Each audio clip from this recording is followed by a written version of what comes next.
ವಿದ್ಯಾಸಂಸ್ಥೆಗೆ ನೀಡಿದ ಆಸ್ತಿ ಪ್ರತಿಷ್ಠಿತ ಮಠದ ಪಾಲು. ಮುಂದಿನ ದಿನಗಳಲ್ಲಿ ಆಡಳಿತ ಮಂಡಳಿಗೆ ಸಭೆಯನ್ನು ಕರೆದು ಹಸ್ತಾಂತರಿಸುವುದು.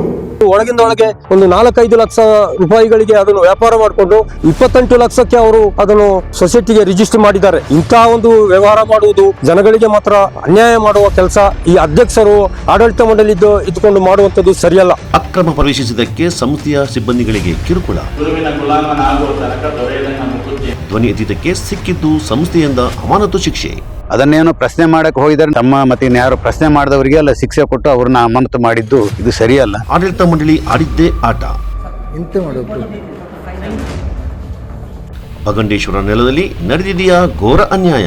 ಆಡಳಿತ ಮಂಡಳಿಯವರು ಅವರು ಕೊಡಬೇಕಿದ್ರೆ ನಮ್ಮ ಫ್ಯಾಮಿಲಿ ಅವ್ರನ್ನ ಕೇಳಬೇಕಿತ್ತು. ಒಂದು ಸರಿ ಈ ತರ ಕೊಡ್ತಾ ಇದೀವಿ ಏನಾಯ್ತು ಅಂತ ಹೇಳಿ ಕೇಳಬೇಕಿತ್ತು. ನಾವು ಕಾವೇರಿ ವಿದ್ಯಾಸಂಸ್ಥೆಗೆ ಅಂತ ಜಾಗ ಕೊಟ್ಟಿರೋದು. ವೀಕ್ಷಿಸಿ ನಿಮ್ಮ ನೆಚ್ಚಿನ ಕೊಡಗು ಚಾನೆಲ್ ವಾರ್ತೆಗಳಲ್ಲಿ.